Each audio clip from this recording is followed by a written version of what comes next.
त्याचं उत्तर आहे 33. दुसरा प्रश्न, गीता रहस्य हा ग्रंथ कोणी लिहिला आहे? 8वी गीता रहस्य. म्हणजे आता यांना नाही आलं.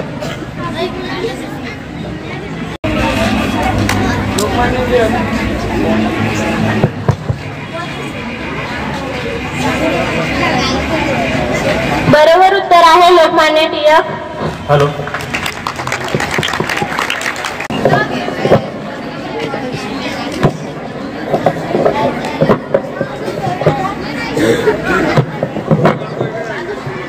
दहावीसाठी प्रश्न आहे, कोणत्या परजीवी जीवांमुळे हिप्त आत म्हणजे मलेरिया होतो? बर 2-3 फोटो काढ मोबाईल ते पाठव.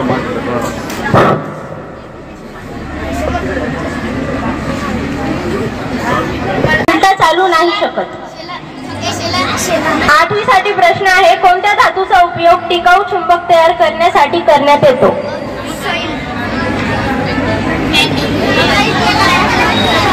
दहावीला येतं का?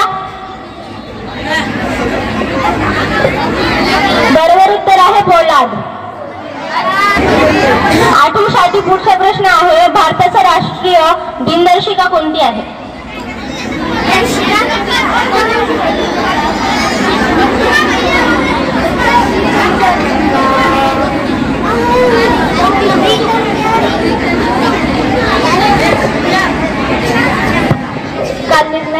काळ. 9वीला येतं का? प्रश्न आहे, भारताची राष्ट्रीय दिनदर्शिका कोणती आहे?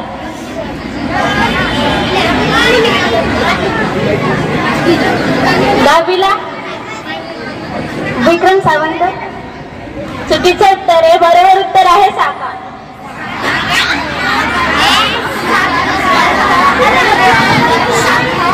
9वी साठी प्रश्न आहे, भारताचा राष्ट्रीय वारसा प्राणी कोणता आहे? भारताचा राष्ट्रीय वारसा प्राणी कोणता आहे?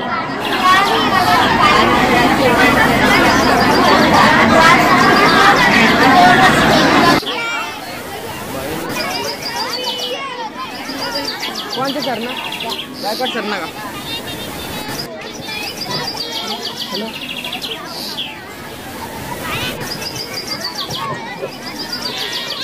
हॅलो. प्रश्नमंचा कार्यक्रम हा खरंच छान झाला. या सर्व स्पर्धकांचे एकदा टाळून सर्व स्वागत करायचं आहे. आणि तुम्ही देखील या ठिकाणी अतिशय सुंदर असं प्रोत्साहन या मुलांना दिलं, त्याबद्दल तुमचं देखील अभिनंदन. निकाल जो आहे माझ्या अपेक्षेप्रमाणे लागला. मी ठरवलं होतं की कोणता गट जिंकेल आणि तोच गट जो आहे या ठिकाणी विजय झाला. 8वी. तर मी सर्वात अगोदर जे आहेत नंबर 3 ला असलेला गट जो आहे त्याची गुण तुम्हाला सांगतो. तर नंबर 3 चा गट जो आहे जोरदार टाळ्या वाजवून सर्वांनी. 9वीचा त्यांना 40 गुण मिळाले आहेत. 40 गुण. नंबर दुसऱ्या स्थानावर जे आहेत माझे आवडते विद्यार्थी सगळे 10वीचे.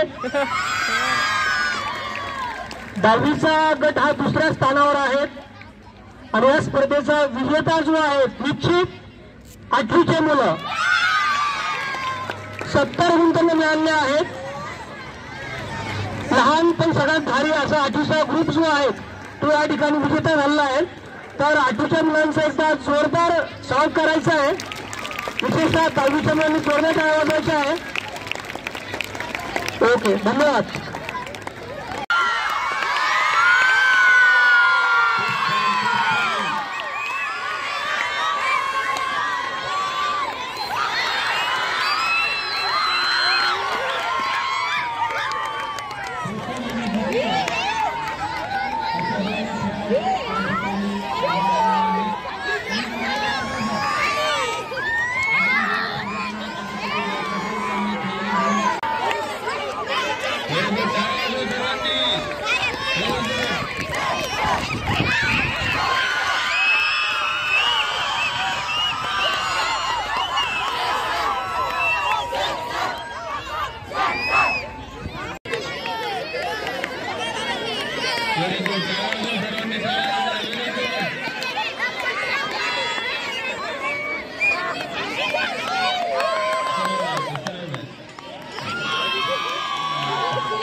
आणि द्वितीय आणि खाली बसा.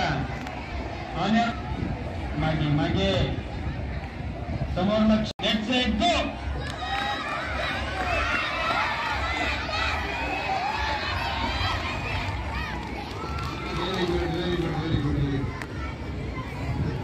या ठिकाणी खूप अशा छानशा स्पर्धा चालू आहेत.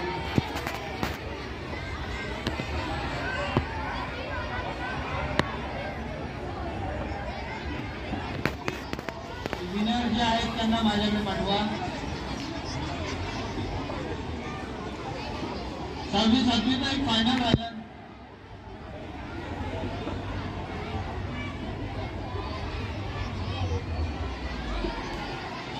इधर आ बेटा.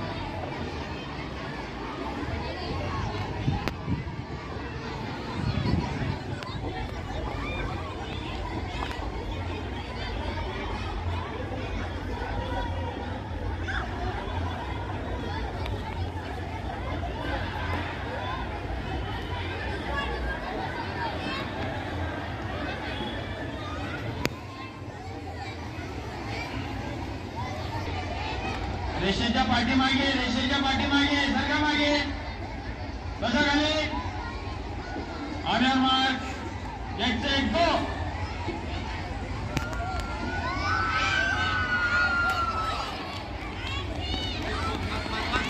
अभिनंदन विजेते खेळाडूंचं.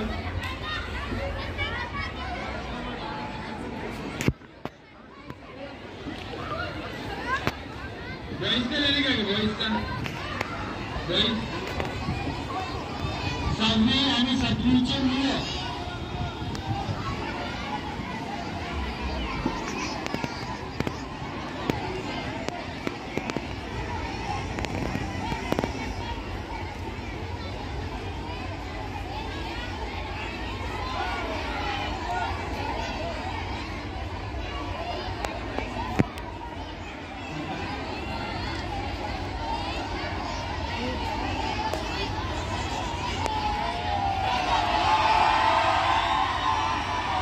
या ठिकाणी आता मुलांचा 6वी 7वीचा सामना धावण्याचा होणार आहे. बाकीचे विद्यार्थी उभे आहेत त्यांनी कृपया खाली बसायचं आहे. तुम्ही त्याला विनंती करून त्याला बोला. पहिलं कोणी येणार नाही यांचा बोला.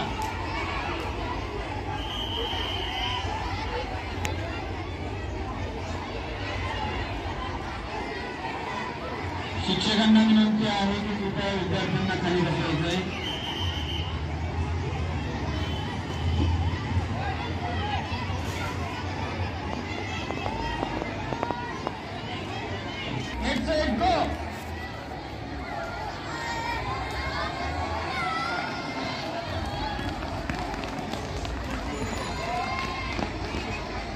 अभिनंदन खेळाडूंचं.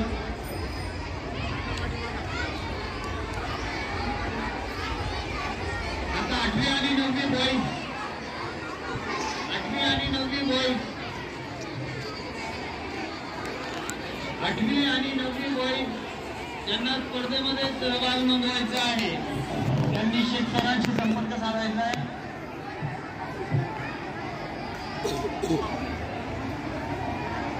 8वी 9वी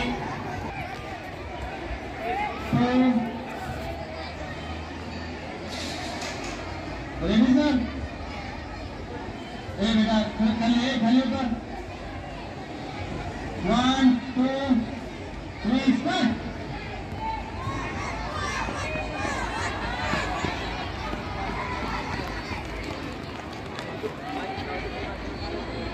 सामने 7वीचे वर्ग क्लासमध्ये जातील. 1 2 3 4 go.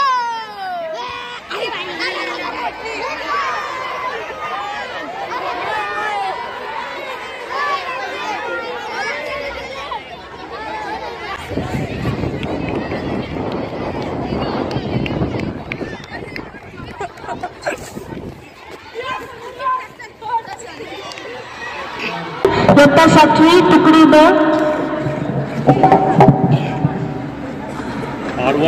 गाण्याचे नाव हमें दे दिया संविधान. हमें दे दिया संविधान दुनिया का बेमिसाल, हमें दे दिया संविधान दुनिया का बेमिसाल, विश्व रत्न भीम तूने कर दिया कमाल, सदियों से अंधेरे में थे दे दी उन्हें मशाल, ओ विश्व रत्न भीम तूने कर दिया कमाल। भेदभाव का समाज में जब की थी पढ़ाई, तब ज्ञान की तलवार तूने खूब चलाई, मनुवादियों को भी तूने मानवता सिखाई, हरे ओ मेरे भीम करामात दिखाई, सदियों की गुलामी का तूने काट दिया जाए, विश्व रत्न भीम तूने कर दिया कमाल, हमें दे दिया संविधान दुनिया का बेमिसाल, विश्व रत्न भीम तूने कर दिया कमाल। इंसानियत का दुश्मन था सारा जमाना, जातिवाद के कारण था कठिन साथ में खाना, लोहे के जाल जैसा था मनुवाद का ताना, अपना लिया था तुमने भी वो बौद्ध धर्म पुराना, गांधी के दलित प्रेम पर भी कर दिया सवाल, ओ विश्व रत्न भीम तूने कर दिया कमाल। जीवन था बहुत कठिन नहीं खाने को रोटी, जलते थे मनुवादी उनकी नीयत थी खोटी, पढ़ने में जब लगन थी जब उम्र थी छोटी, पहचान ना सके जिनकी बुद्धि थी मोटी, तेरी लेखनी से व्यवस्था में आ गया भूचाल, और विश्व रत्न भीम तूने कर दिया कमाल, हमें दे दिया संविधान दुनिया का बेमिसाल, और विश्व रत्न भीम तूने कर दिया कमाल। जब तूने दी आवाज बहुजन चल पड़े, बाबा तेरे कदम पे नौजवान चल पड़े, दलितों के अधिकार सुन गांधी के होश उड़े, अनशन अनशन कर बैठे जेल में पड़े, हम सबकी गुलामी का तूने काट दिया जाल, ओ विश्व रत्न भीम तूने कर दिया कमाल, हमें दे दिया संविधान दुनिया का बेमिसाल, ओ विश्व रत्न भीम तूने कर दिया कमाल। किसी ने गीता तो किसी ने कुरान लिख डाला, अरे जिसे रोका जाता था स्कूल जाने से उसने पूरे भारत का संविधान बना डाला। खूपच सुंदर असं गाणं जे होतं वृत्त माध्यमातून म्हटलेलं आहे, तर याबद्दल खरंच छोट्याशा स्पर्धकाला जे आहे आपला प्रोत्साहन द्यायचं आहे. प्रोत्साहन देताना थोडं आपण वेगळ्या पद्धतीने हटके देऊ. आता 3 वेळेस म्हणायचं आहे, वरती हात करून असा हात करायचा सर्वांनी. क्या बात क्या बात क्या बात, जोरात जोरात जोरात एकदा शबास. आता पुढचा स्पर्धा येतोय. इथं आल्यानंतर नाव सांगायचं, थोडं थांबायचं, कारण की परीक्षक जे आहेत त्यांना नाव लिहिता आलं पाहिजे. माझं नाव अस्मिता रवींद्र बंड, वर्ग 7वी तुकडी अ.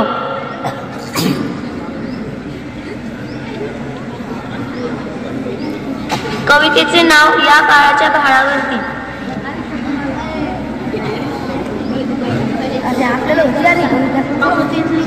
या काळाच्या भाळावरती तेजाचा तुला वटिळा, आणि फुलू दे तुझ्या श्रमातून मानवतेचा इथे मळ. नित्य नवे तू पाही स्वप्ने साकारा या रत्नकरी, सूर्यफुलांच्या फुलवी बागा उजेड यावा घरोघरी, वाहत येवत समृद्धीच्या नदीत सगळ्या खळा खळा, आणि फुलू दे तुझ्या श्रमातून मानवतेचा इथे मळा. काठ्यामधल्या वाटांमधून चालत जातो पुढे पुढे, या काळ वाटा मग अलगत नेतील पाऊस भरल्या नभाकडे, जळा उन्हाच्या सरून जातील नाचत येतील पान, आणि फुलू दे तुझ्या श्रमातून मानवतेचा इथे मळा. अंधाराला तुडवीत जाऊन घेऊन ये तू नवी पहाट कणा कणाला, उजेड देऊन उजळ करीचे दिव्य, डोंगर सागर पत्तर यांना उजळ सुवर्ण सुंदर दे कळा, आणि फुलू दे तुझ्या श्रमातून मानवतेचा इथे मळा. उंच भाळी घेऊन झेपा काळ शोधून नव्या दिशा, नवीन वारे घेऊन ये तू नव्या उषा, घेऊन ये तू नव्या उषा, कळणी मधने जाऊ तुझ्या गाव दे धरणी मधल्या शिळा शिळा, आणि फुलू दे तुझ्या श्रमातून मानवतेचा इथे मळा, आणि फुलू दे तुझ्या श्रमातून मानवतेचा इथे मळा. धन्यवाद. आवडलं कविता? मग कसं म्हणायचं आहे? शबाश. एकदा ती त्याच्यासाठी, लक्ष द्या सर्वांनी, एकदा ती त्याच्यासाठी वेडी पिशी झाली. एकदा ती त्याच्यासाठी वेडी पिशवी झाली. पाऊस होता तरी भिजत त्याच्या घरी गेली. पाऊस होता तरी भिजत ती त्याच्या घरी गेली. त्यानं प्रेम केलं किंवा तिनं प्रेम केलं, त्यानं प्रेम केलं किंवा तिनं प्रेम केलं, करू दे की, मला सांगा त्यात तुमचं काय गेलं. तर पुढचं स्पर्धक जो आहे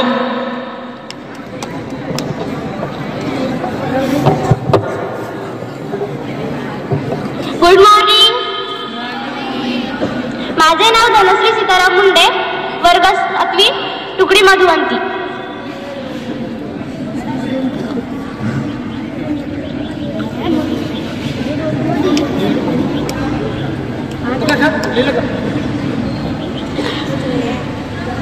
लहान असल्यापासून आई मुलांना सांगत असते, इथे जाऊ नको बाबा मारेल, तिथे जाऊ नको बाबा मारेल, नदीवर जाऊ नको बाबा मारेल, शाळेत जा नाहीतर बाबा मारेल, ते करू नको नाहीतर बाबा मारेल, हे करू नको नाहीतर बाबा मारेल. मग मुलं सुद्धा बाबांना घाबरतात. बाबांच्या भयाने शाळेत जातात. बाबांच्या धारशीलतेखाली शिकत राहतात. मग हळूहळू मुलं बाबांकडे दुर्लक्ष करून आईवरच प्रेम करू लागतात. मनामधून बाबांना काढून टाकतात आणि आईच्या चरणावरती सर्वस्व अर्पण करतात. बाबांपासून 4 हात लांबच राहतात. मुलं आईचं गाणं गातात. मुलं आईवर कविता करतात. कोणतंच मूल बाबाला दुधावरची साय म्हणत नाही, लंगड्याचा पाय म्हणत नाही, वासराची गाय म्हणत नाही. बाबांसाठी मुलांकडे शब्दच नसतात. मुलांच्या पायाला ठेस लागली तर मुले बापरे म्हणत नाही आणि साने गुरुजींनाही श्यामचा बाप दिसत नाही. मुलं विठोबाला माऊली म्हणतात, धरतीला माय म्हणतात आणि देशाला माता म्हणतात. पण बाबा म्हणजे केवळ रुपये आणि पैसे कमावण्याचे यंत्र. तेवढं काम त्यानं केलं की त्याचं कर्तृत्व संपलं. पण असं असूनही बाबा मेल्यावर मुलांच्या छातीत धडकी का भरते, का उघडते मुलांच्या डोळ्यातून पाणी, का वाटतं पायाखालची जमीन सरकल्यासारखं, का वाटतं मुलांना आपण बेसहारा झालोय, का हंबरतात मुलं बाबा मेल्यावर, का घाबरतात मुलं बाबा मेल्यावर. जेव्हा हा बाबा प्रत्यक्षात दिसत नाही तेव्हा वाटते जी डोळे मिटून प्रेम करते ती प्रेयसी म्हणतात. डोळे उघडे ठेवून जी प्रेम करते तिला मैत्री म्हणतात. डोळे वटारून जी प्रेम करते तिला पत्नी म्हणतात आणि डोळे मिटेपर्यंत जी प्रेम करते तिला आई म्हणतात. पण डोळ्यात प्रेम न दाखवता जो प्रेम करतो त्याला फक्त बाबा म्हणतात. धन्यवाद.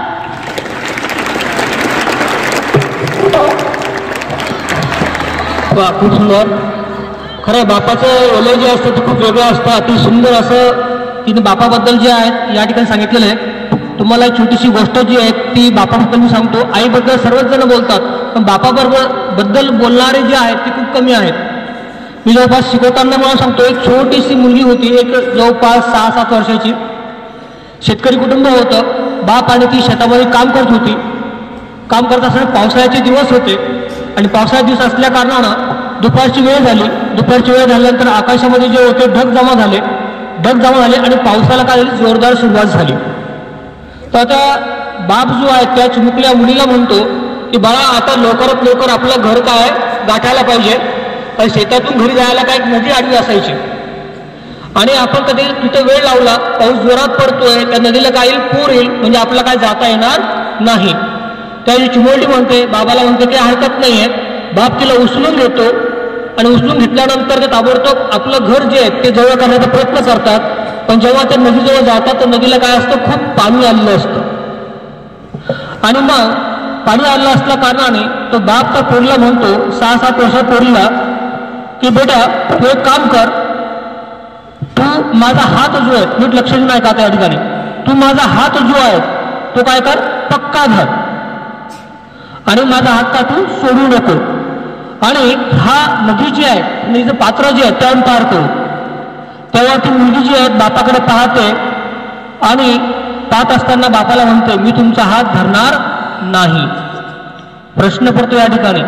छोटीशी मुलगी 7 वर्षाची, बाप तिला म्हणतो की तू माझा हात धर, पण ती मुलगी काय नकार देते. त्या बापाला आश्चर्य वाटतं. बाप तिला विचारतात की बेटा तू माझा हात का धरत नाही. तेव्हा ती मुलगी म्हणते की बाबा मी तुमचा हात धरणार नाही, तुम्ही माझा हात धरा. त्याच्यात काय फरक झाला तेव्हा त्या बापाला कळलं नाही. हे काय, तू माझा हात धरला काय, मी तुझा हात धरला काय, हे काय फरक आहे. ते म्हणते बाबा जेव्हा आम्ही पाण्यात जाऊ, पाणी जे आहे कमरापर्यंत येईल, कमरातून ते खांद्यापर्यंत जाईल, खांद्यातून जेव्हा ते माझ्या नाका तोंडात जाईल तेव्हा मी काय करेन, मी तुमचा हात धरलेला असेल तेव्हा तो हात काय माझ्याकडून काय सुटू शकतो आणि मी काय पाण्यासोबत वाहून जाईल. पण तुम्ही माझा हात धरलेला असेल तर तुमच्या नाकात तोंडात कशातही पाणी गेलं तरी तुम्ही काय माझा हात काय तुम्ही सोडणार नाही. हा विश्वास जो आहे त्या 7 वर्षाच्या पोरीचा जो असतो आपल्या काय असतो बापावर असतो. खरं बाप हे नावाचं वन जे असतं खूप वेगळं असतं. तर मी पुढे जे आहेत आमंत्रित करतोय आपल्या मराठीच्या विभागाच्या प्रमुख जे आहेत लोखंडे मॅडम त्यांना. हे पुस्तक बदललं 8वीची मुलं, त्या अगोदरच्या पुस्तकातलीच कविता आहे ही, वेगळी काही नाहीये. आणि सरांनी जे सांगितलेलं आहे त्यासाठीच 2 ओळी बघा बी रघुनाथ यांच्या. हा योगा गाय माझ्याकडे 2-4 ओळी आलेल्या आहेत आणि नेमकं सरांनी पण तीच माहिती सांगितलेली आहे. गाई पाण्यावर काय म्हणून आल्या, गाई पाण्यावर काय म्हणून आल्या, का गंगा यमुना आल्या, उभय पित्तराच्या चित्त चोरटीला, कोण बोलले माझ्या गोरटीला, उभय पित्तराच्या चित्त चोरटीला, कोण बोलले माझ्या गोरटीला, पंख संपर्क का कमळ का भिकारी, धुली संसर्गी रत्न का भिकारी, सूत्र संगे सुमहार का भिकारी,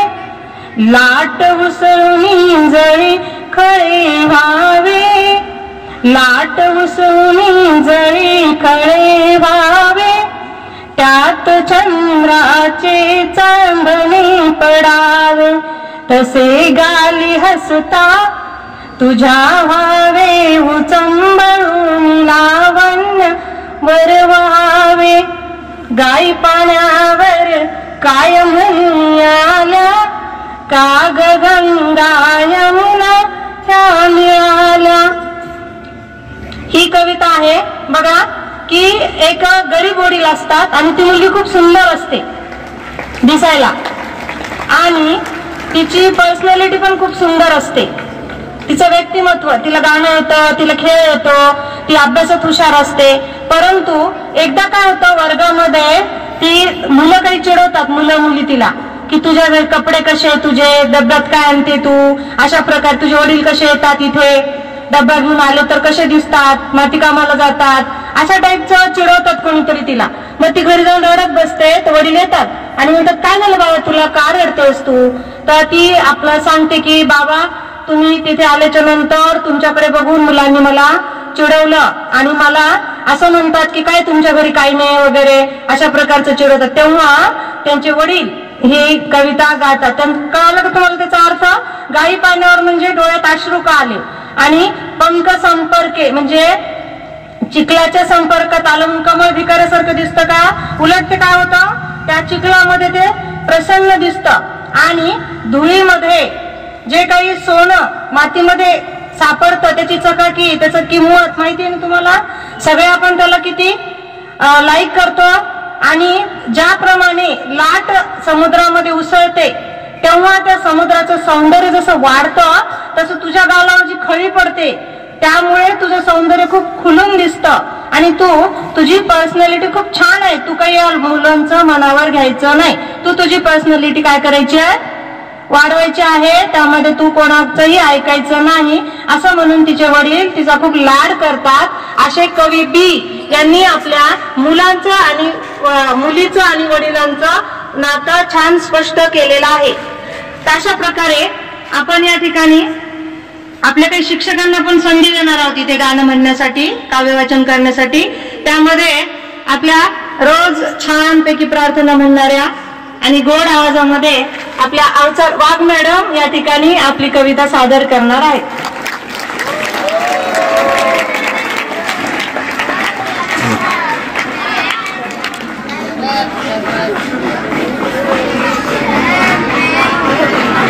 माहिती आहे. एक मराठीतली जुनी कविता सादर करण्याचा मी प्रयत्न करणार आहे. सगळ्यांनी ती गोड म्हणून घ्यायची आहे.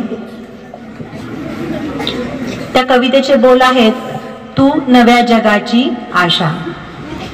तू नव्या जगाची आशा, जय जय भारत देशा. तू नव्या जगाची आशा, जय जय भारत देशा. तपोवनातून तुझ्या उजळली उपनिषदांची वाणी.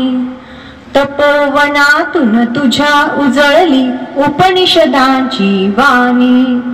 माती मधुनी तुझ्या जन्मल्या नररत्नांच्या खाणी. माती मधुनी तुझ्या जन्मल्या नररत्नांच्या खाणी. जय युग धैर्याच्या देशा, जय नवसूर्याच्या देशा. तू नव्या जगाची आशा, जय जय भारत देशा. जय जय भारत देशा. बळा पुढे वाछळा पुढे नच इथे वाकल्या माना.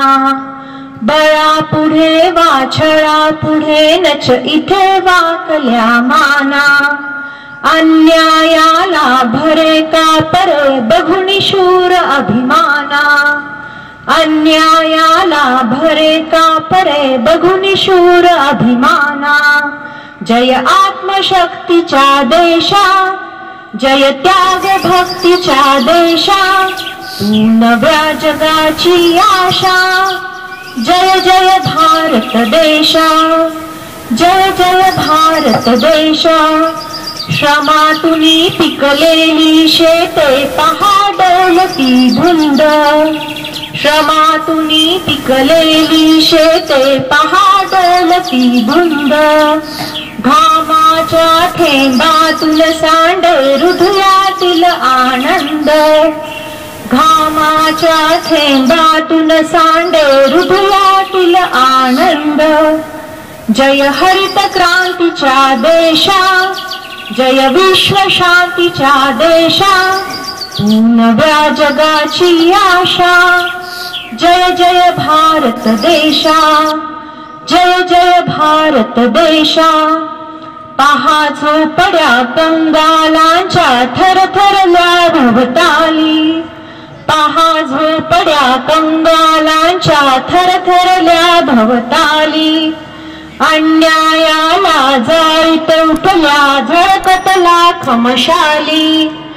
अन्यायाला जाळीत उठल्या झळकत लाख मशाली.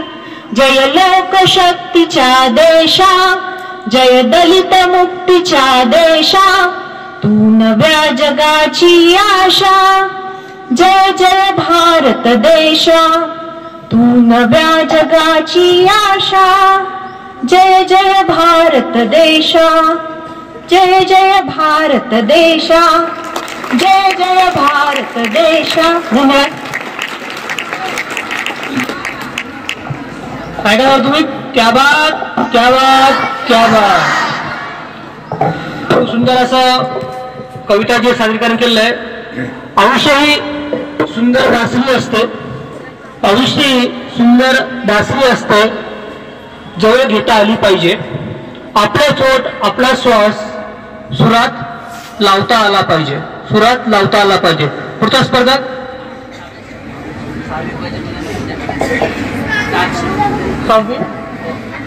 सहावी बचे जे आहे दिलीप मोरे वर्ग 7वी तुकडी ब.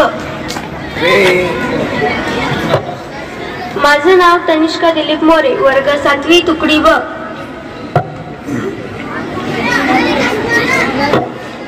ऐरणीच्या देवा तुला ठेंगी ठेंगी वाहू दे. आभारागत माया तुझी आभावरी राहू दे.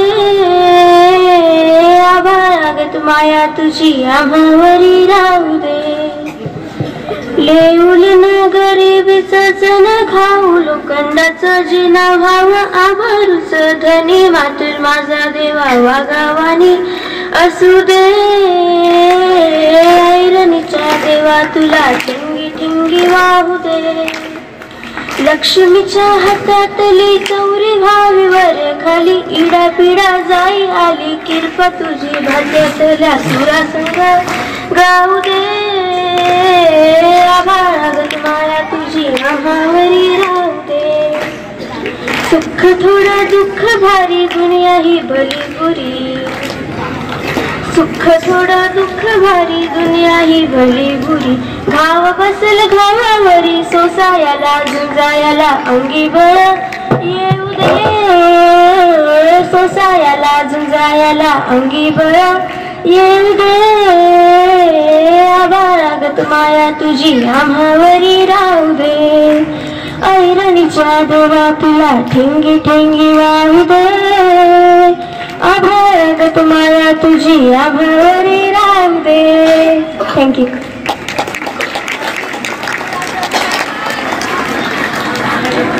बघा, प्रत्येक व्यक्ती हा हावरट असतो. हावरट म्हणजे काय की कोणाला कविता वाचण्याचा छंद असतो, कोणाला गाणं म्हणायचा, कोणाला डान्स करायचा, कोणाला अभ्यास करायचा, त्याला हावरटपणा म्हणतात. हावरटपणाबद्दल कुसुमाग्रज काय म्हणतात ते बघा. दिवा दिसतात प्रकाश मागणे, दिवा दिसतात प्रकाश मागणे, पक्षी दिसतात आकाश मागणे, पक्षी दिसतात आकाश मागणे. असला छंद बरा नाही, असला छंद बरा नाही. ज्योती जळतात माझ्याच साठी, पाखरं उडतात माझ्याच साठी. असला समज खरा नाही. प्रत्येक व्यक्तीला वाटतं की मीच खरा, असला समज खरा नाही. अशा कुसुमाग्रज यांच्या 4 ओळी मी पुढच्या स्पर्धकाला या ठिकाणी आमंत्रित करते.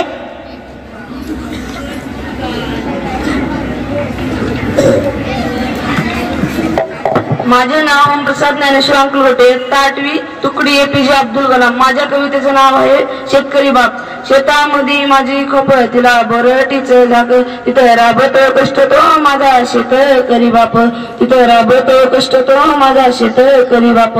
येतो अंगावरती चिंदा, खातो मिरची भाकर, गाडी उसात पाचळ तेव्हा मी जगा साखर, तेव्हा गाडतो उसाची पाचळ तेव्हा मी जगा साखर.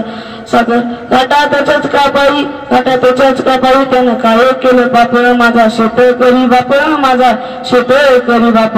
उसाचा उभ्या जगाचा पोशिंदा, त्याच्या बाई लिहिलं गात धुन काम धंदा. कष्ट सारे त्याच्या हाती दुसऱ्याच्या हाती काम आपण, कष्ट सारे त्याच्या हाती दुसऱ्याच्या हाती काम आपण. बाप फोडतो लाकड माय पेटवती चुला, बाप फोडतो लाकड माय पेटवती चुला. पिठामधल्या घामाचीच काय चवळ सांगू तुला, पिठामधल्या घामाची काय चवळ सांगू तुला. आम्ही कष्टाचं खातो जग का करी हा पापा, आम्ही कष्टाचं खातो तो जग का करी हा पापा. धन्यवाद.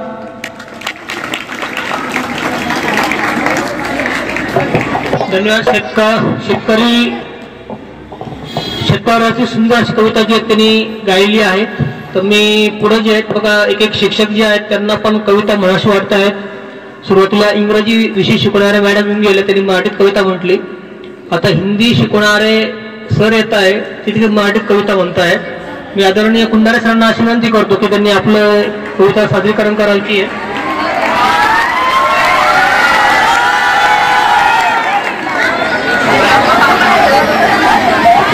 इकडे लक्ष द्या. आपण सर्व धार्मिक वृत्तीचे आहात, म्हणजे आपण प्रत्येक मंदिरात जाऊन देवाचे दर्शन घेतात. देवाचे दर्शन घेताना आपण चप्पल कोणी ठेवतात? बाहेर. म्हणून माझी जी कविता आहे ती कवितेचं नाव आहे चप्पल चोर. हा जरा मी कविता सादर करतो, सगळ्यांनी काळजीपूर्वक ऐका. देवाची आद्वारी उभाषण भरी, देवाची आद्वारी उभाषण भरी, माणसाच्या चपलात चांगल्याच हेरी. देवाची आद्वारी उभाषण भरी, माणसाच्या चपलात चांगल्याच हेरी. मनाशी प्रश्न विचारी, मनाशी प्रश्न विचारे, कोणती घेऊन जावं घरी. मनाशी जर प्रश्न विचारे, कोणती घेऊन जावं घरी. तेवढ्यात देते पोलीस मारे भरारी, तेवढ्यात देते पोलीस मारे भरारे.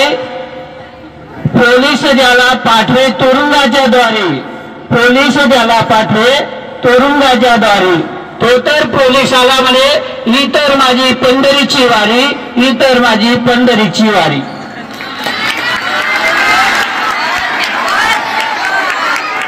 खूप छान. पुढचा स्पर्धक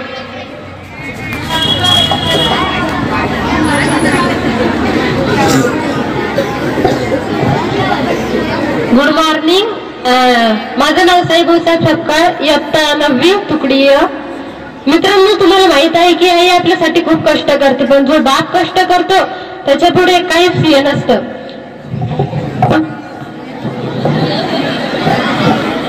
आज मी तुम्हाला बापाच्या कष्टाची एक कविता सांगणार आहोत.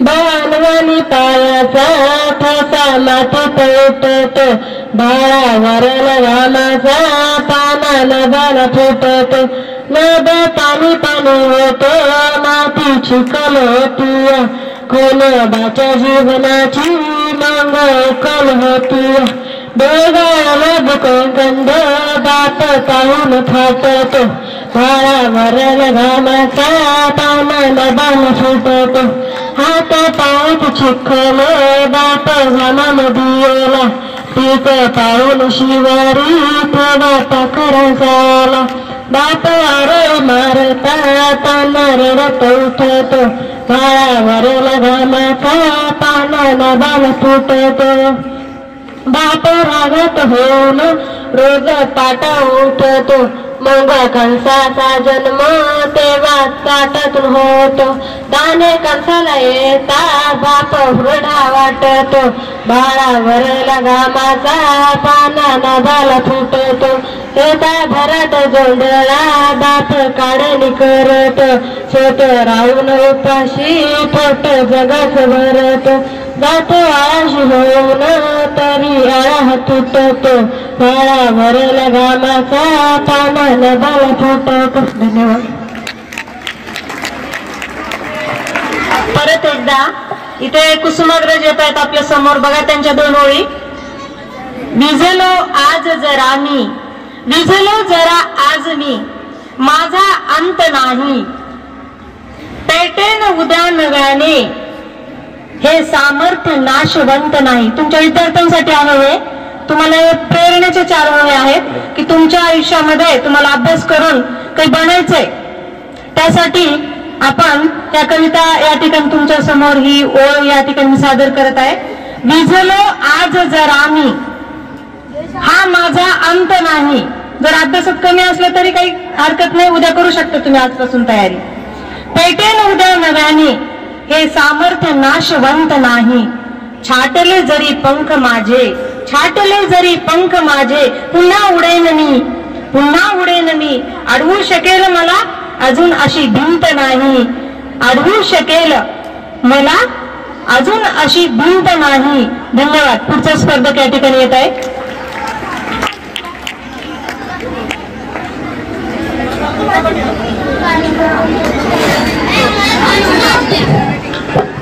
माझे नाव दिव्यांशी विजय वाघ, वर्ग 9वी तुकडीकर. माझ्या कवितेचं नाव आहे कणा.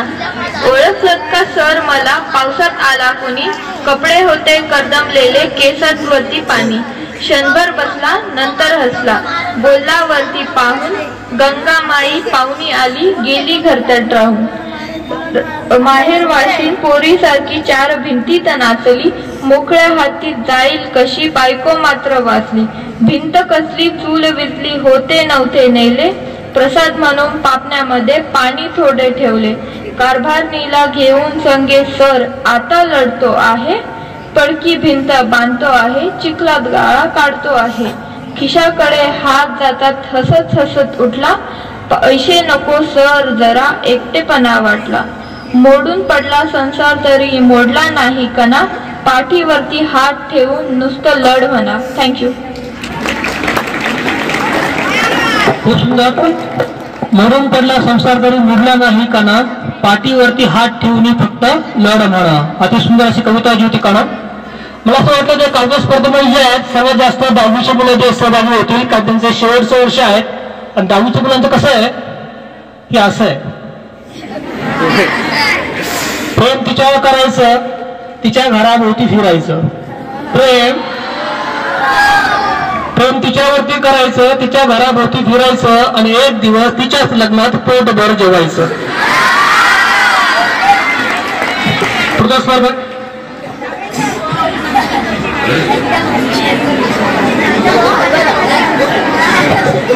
सात्विक क आणि कविता सांगणार आहे.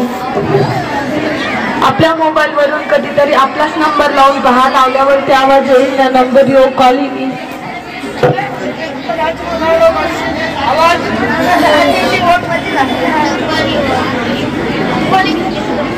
कधीतरी आपलाच नंबर लावून पहा, लावल्यावरती आवाज येईल the number you call is busy. कारण कोणीतरी सांगितलं आहे की दुसऱ्याला भेटायला सारी दुनिया मस्त आहे आणि स्वतःला भेटायला सारी लाईफ व्यस्त आहे. स्वतःला वेळ द्या, कारण लाईफच्या नंबरवर दुसरे कधीच फोन लावत नसतात. तिथे फोन लावणारे पण आपणच आणि फोन उचलणारे पण आपणच असतो. घडायचे ते घडणारच, घडल्याशिवाय राहतं का? घडून गेलंच आहे, रडून काय होतं का?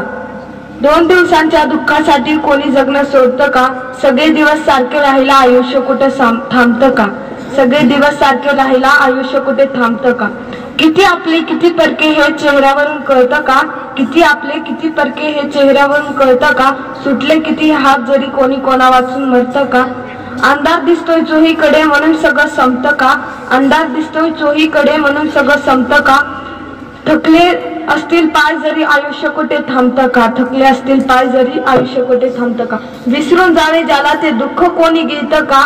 विसरून जावे ज्याला ते दुःख कोणी घेतं का? कितीही धावपळ केली तरी पाहिजे का? काय भविष्य हे आधीच कोणास सांगतं का? काय असेल भविष्य हे आधीच कोणास सांगतं का? गेलेले क्षण पुन्हा येण्यात आयुष्य कुठे थांबतं का? धन्यवाद.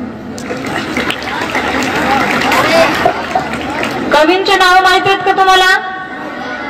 कवींचे नाव माहित नसतील तर मी 4-5 कवींची नावं सांगते तुम्हाला. कवी कुसुमाग्रज, कवी केशवसूत, कवी बी रघुनाथ, सावित्रीबाई फुले यांचे काव्यसंग्रह आहे काव्य फुले नावाचं. बहिणाबाई चौधरींची गाणी आहेत. असे अनेक कवी बालकवी आहेत. फुलराणी बालकवींची फार सुंदर सुंदर कविता आहेत. थोडस तुम्ही मागे जुन्या पुस्तकात बघा किंवा मोबाईल मध्ये सुद्धा तुमच्या युट्यूबवर वगैरे आहे, गुगलवर सर्च करून बघा. सुंदर कविता आहेत, छानसं असं. काही मुली गप्पा मारतायत ग्रुप करून. इथे काही कीर्तनाचा कार्यक्रम चालू नाही किंवा इथे कोणी काही गप्पा मारायचा कार्यक्रम चालू नाहीये. ताट बसा सगळ्यांनी, आनंद घ्या. कवितेमध्ये कंटाळा येणं म्हणजे जिवंतपणाचं लक्षण मला तरी वाटत नाही. आता या ठिकाणी कवी केशवसूत मी तुम्हाला या ठिकाणी सांगणार आहे. आम्ही कोण स्वतःला विचारलंय. कवीला कोणीतरी विचारलं की तुम्ही कोण आहे, काय तुमचं कवी आहे, तुम्ही काय तुमचं कोणी, तुम्ही काही एवढे विशेष वाटत नाही. तेव्हा ते काय सांगतात बघा. आम्ही कोण म्हणून काय पुसोसी, आम्ही असू देवाचे लाडके. तुम्हाला माहितीये जैन देखे रवी ते देखे कवी, एवढं सामर्थ्य त्या कवींमध्ये असतं. जैन देखे रवी ते देखे कवी, एवढं सामर्थ्य त्या कवीमध्ये असतं. आणि त्यांना कोणतरी डिवसतं तुम्ही कोण आहे, तेव्हा ते छानसं उत्तर देतात कवी केशवसूत. आम्ही कोण म्हणून काय पुसोसी, आम्ही असू लाडके देवाचे. आम्ही असू लाडके देवाचे, डायरेक्ट देवाचे म्हणताय. दिदले असे जग ते आम्हास खेळावया, आम्हाला संपूर्ण जग दिलेले त्या देवाने खेळायला. विश्वी या प्रतिभा बले विचारतो चोहीकडे लिलया. आणि कुठे जाऊ शकतो, लिलया जाऊ शकतो, अचानक जाऊ शकतो आणि सहज जाऊ शकतो. लिलया म्हणजे सहज. दिक्कालातून आर पार आमची दृष्टी, दिशा आणि काळ यामधून आमची दृष्टी आरपार जात असते. आम्ही कोण म्हणून काय पुसोशी, आम्ही असू देवाचे लाडके. कोण म्हणतंय? कवी केशवसूत यांच्या कविता आहेत. गडबड घाई जगात चाले, आता जशी गडबड चालू आहे ना तशी पूर्ण जगामध्ये अशीच गडबड चालू राहते सारखी. कुठलं काय करायचं त्यावेळेला काहीच करायचं नाही, गडबड करत राहायचं. गडबड घाई जगात चाले, आळस डुलक्या देतो पण, आळस डुलक्या देतो पण, गंभीरपणे घड्याळ बोले, गंभीरपणे घड्याळ बोले, आला क्षण गेला क्षण, आला क्षण गेला क्षण. असं तुमच्या आयुष्यात होऊ नये म्हणून कवी केशवसूतांनी आपल्याला हा संदेश दिलेला आहे. पुढच्या स्पर्धकाला या ठिकाणी मी आमंत्रित करते.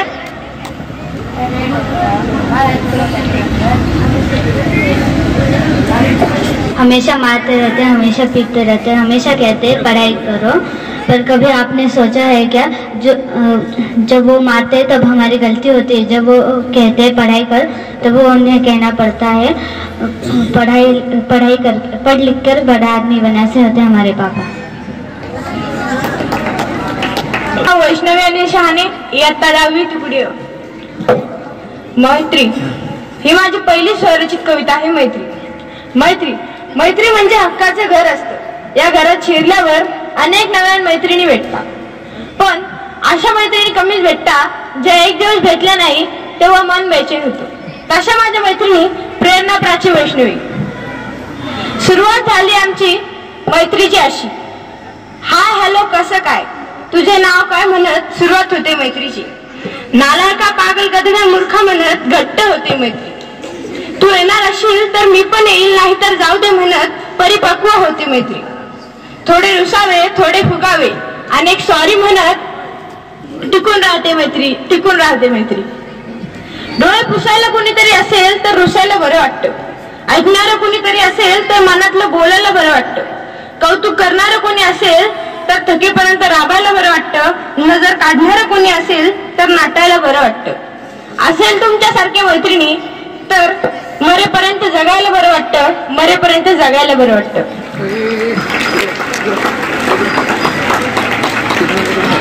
देव ज्यांना रक्ताच्या नातात जोडायला विसरतो त्यांनाच मित्रमैत्रिणी म्हणून पाठवतो। आयुष्य नावाची स्क्रीन जेव्हा लो बॅटरी दाखवते, आणि नातेवाईक नावाचा चार्जर जेव्हा मिळत नाही तेव्हा पॉवर बँक म्हणून जे तुम्हाला वाचतात ते म्हणजे मित्र।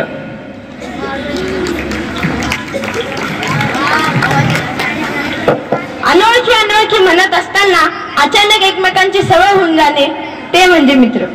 अशीच माझी एक तुटलेली मैत्रीण, ती म्हणजे धन्यवाद।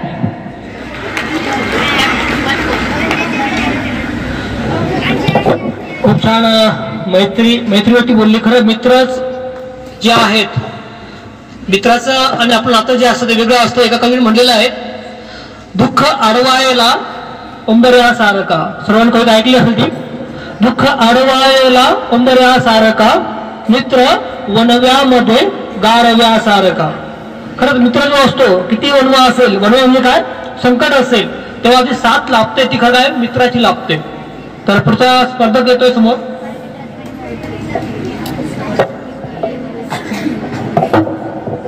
माझं नाव प्रेरणा जगधने, वर्ग 10वी तुकडी अ। मी तुम्हाला आज मैत्रीवरती एक कविता सांगणार आहे। आयुष्याला आकार देणारं नातं, मनाला समजून घेणारं नातं तिच्याशी किंवा त्याच्याशी जो मनाला मनाशी जोडे, अशा कुठल्याही व्यक्तीशी दुःखाच्या लाटेवर टिकणारं नातं, आयुष्याच्या प्रत्येक क्षणात आणि वाटेत तुमची साथ देणारं नातं, रक्ताच्या नात्यापेक्षा जास्त घट्ट, शत्रूलाही लाजवणारं नातं, आपल्याला आपल्याशी जवळ करून तसं जीवाला जीव लावणारं नातं, हे नातं नाही प्रीतीचं, नाही प्रेमाचं, रक्ताच्या नात्यापेक्षा श्रेष्ठ असं निर्मळ स्वच्छ मैत्रीचं। धन्यवाद। खूप छान। आमचे गंधर्व सर नव्हते आतापर्यंत, ते आता आले, त्यांचं स्वागत। खास गंधर्व सरांसाठी। बघा, इंग्रजी शिक्षक होऊन गेले, हिंदी शिकून गेले या ठिकाणी, म्हणून सांगतो, मराठीतून इश्क म्हणून प्रेम करता येतं। मराठीतून इश्क म्हणून प्रेम करता येतं, उर्दूतून इश्क म्हणून प्रेम करता येतं। व्याकरणात चुकलात तरी प्रेम करता येतं, कॉन्व्हेंटमध्ये शिकला तरी प्रेम करता येतं। लव हे त्याचं दुसरं नेम असतं। प्रेम म्हणजे प्रेम असतं, तुमचं आणि आमचं अगदी सेम असतं। तर पुढचे स्पर्धक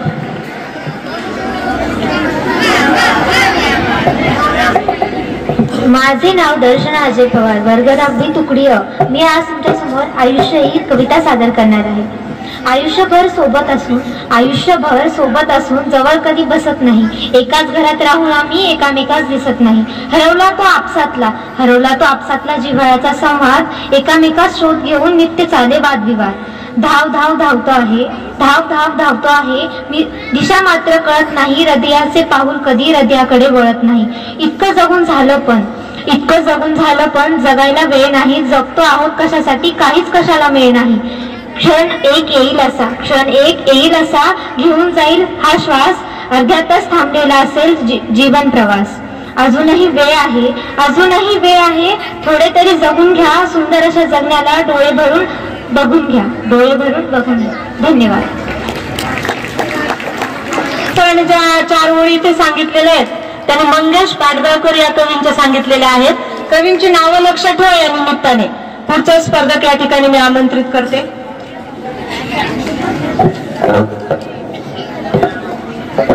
नमस्कार, माझे नाव लक्ष्मण गोविंद गुट्टे, इयत्ता 10वी तुकडी अ. एकदा एका डोळ्यामधल्या अश्रूने दुसऱ्याला विचारली, ऐका रे आपण असे. ना रंग ना रूप नेहमीच मात्र चिडचूप. आनंद झाला तरी डोळ्यातून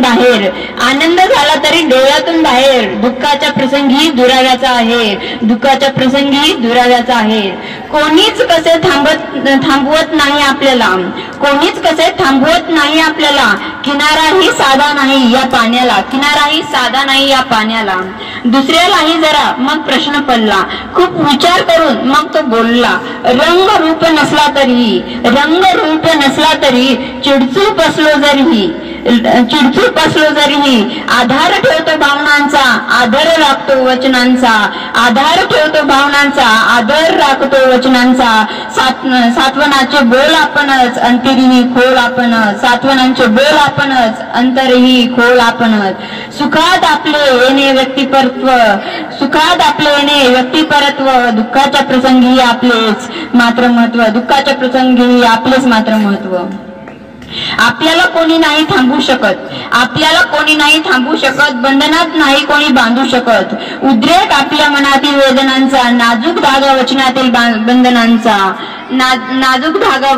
बंधनांचा. भावबंध हृदयातील स्पंदनांचा, स्वरबद्ध संकर्तनातील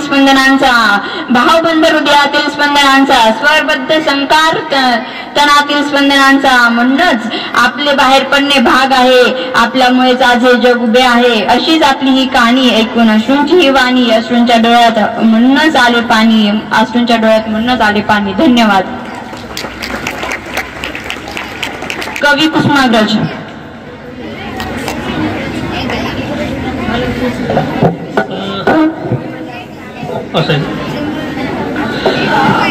जोरदार ज्या स्पर्धकांनी आतापर्यंत कविता म्हटल्या त्यांच्यासाठी एकदा परत क्या बात. आणि सुंदर असं स्पर्धकांनी या ठिकाणी कार्य केलेलं आहे. पण तरी देखील आपल्या शाळेचे विजय सोन्ने सर जे आहेत ही आपली एक कविता सादरीकरण करताय. नंतर लोखंडे मॅडम. नंतर आपण ह्या कार्यक्रमाला इथं पूर्णविराम घेऊया.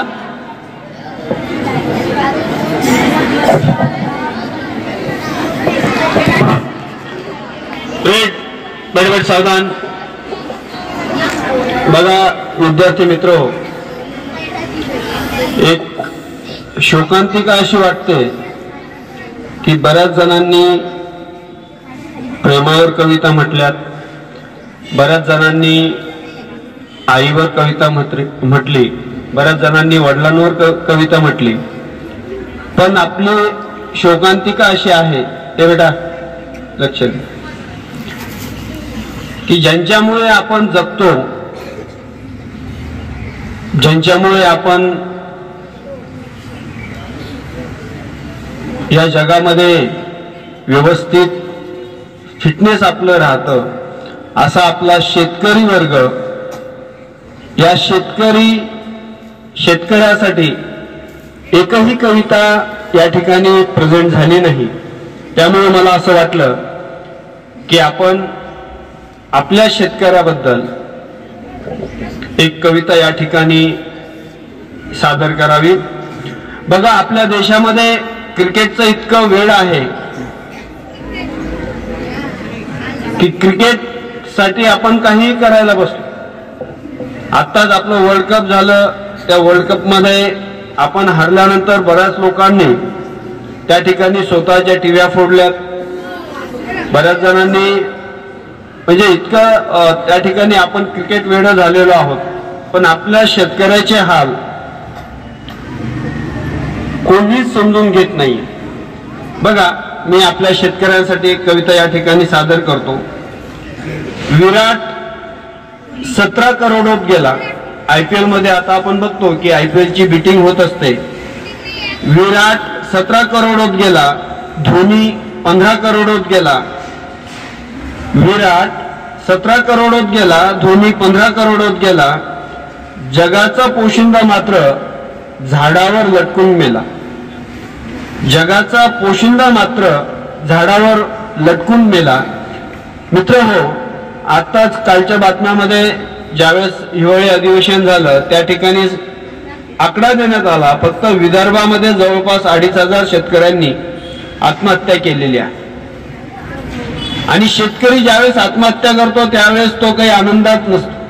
त्याच्यावर ते कोणाचं तरी सावकाराचं ओझं असेल, निसर्गाची आपत्ती असेल. विराट 17 करोडोत गेला. धोनी 15 करोडोत गेला. जगाचा पोशिंदा मात्र झाडावर लटकून मेला. भारत कृषी प्रधान की क्रिकेट प्रधान? आपला भारत कृषी प्रधान की क्रिकेट प्रधान हाच मोठा प्रश्न पडतो. शेतकरी जगला काय मेला काय? शेतकरी जगला काय मेला काय? सांगा कुणाला फरक पडतो? शेतकरी जगला काय मेला काय? सांगा कुणाला फरक पडतो? अरे, एखादी मॅच तुम्ही वावरात घेऊन पहा. क्रिकेटची मॅच जे आपण बघतो की जगामध्ये सगळ्यात मोठं जे अहमदाबादचं स्टेडियम आहे, 50-50 हजार रुपयाला एक तिकीट गेलेलं आहे. भारत कृषी प्रधान की क्रिकेट प्रधान हाच मोठा प्रश्न पडतो. शेतकरी जगला काय आणि मेला काय? सांगा कुणाला फरक पडतो? अरे, एखादी मॅच तुम्ही वावरात घेऊन पहा. शेतकऱ्याची जिंदगी एकतरी दिवस जगून पहा. अरे, एखादी मॅच तुम्ही वावरात घेऊन पहा. शेतकऱ्याची जिंदगी एकदा तरी दिवस जगून पहा. खेळाडू सारखे करोड नको. शेतकऱ्याला खेळाडू सारखे करोड नको, फक्त पीक मालाला भाव द्या.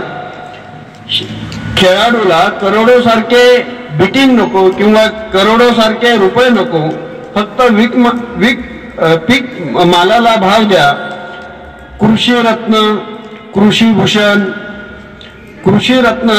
भूषण नको, फक्त माझ्या पोशिंद्या शेतकऱ्याला मान द्या. शेतकऱ्याला मान द्या. धन्यवाद. स्पर्धा अतिशय छान झालेली आहेत. स्पर्धेचा निकाल जो आहे माझ्याकडे आलेला आहे, परंतु स्पर्धेचा निकाल जो आहे आपण 26 जानेवारीला आपण सगळ्या ज्या काही स्पर्धा होणार आहे आता त्या स्पर्धेला 26 जानेवारीला आपण त्यांना बक्षीस प्रमाणपत्र देणार आहोत. त्यावेळेस ते डिक्लेअर करू. त्या ठिकाणी अतिशय छानपैकी हा कार्यक्रम जो होता या ठिकाणी पार पडला. एक सरांनी सांगितलेलं होतं शेतकऱ्याबद्दल आपण एक कविता सादर करतो आणि या ठिकाणी थांबतो. बघा विद्यार्थी मित्रांनो, तीन अक्षर आहे बेटा. मित्र एका दुसऱ्या मित्राला म्हणतो. शहरातला एक मित्र असतो आणि खेड्यागावातला एक मित्र असतो. आणि गावाकडचा मित्र जो आहे शहरातल्या मित्राला म्हणतो, माझं गाव कसं आहे? काट्या कुट्याचा तुडवत रस्ता, माझ्या गावाकडे चल माझ्या दोस्ता. काट्या कुट्याचा तुडवत रस्ता, माझ्या गावाकडे चल माझ्या दोस्ता. इथं डब्यात तुला साखर लागते गोड, इथं डब्यात तुला साखर लागते गोड. तिथं शेतात माझ्या बापाच्या अंगाला फोड, तिथं शेतात माझ्या बापाच्या अंगाला फोड. भाव ठरतो त्याला न पुसता, माझ्या गावाकडे चल माझ्या दोस्ता. काट्या कुट्याचा तुडवत रस्ता, माझ्या गावाकडे चल माझ्या दोस्ता. हिरव्या काळा बापाचं हिरवं रान काळा माईनं पिकवलं सोनं. काळा बाप म्हणजे शेतकरी. काळ्या बापाचं हिरवं रान काळ्या माईनं पिकवलं सोनं. त्याच्या घामाचा धावले सस्ता माझ्या गावाकडे चल माझ्या दोस्ता. काट्या कुट्याचा तोडवत रस्ता माझ्या गावाकडे चल माझ्या दोस्ता. धन्यवाद सर्वांचे. अतिसुंदर असं तुम्ही या ठिकाणी साथ दिली त्याबद्दल परत सगळे शिक्षकांचे आणि विद्यार्थ्यांचे मी आभार मानतो आणि हा कार्यक्रम संपला असं जाहीर करतो.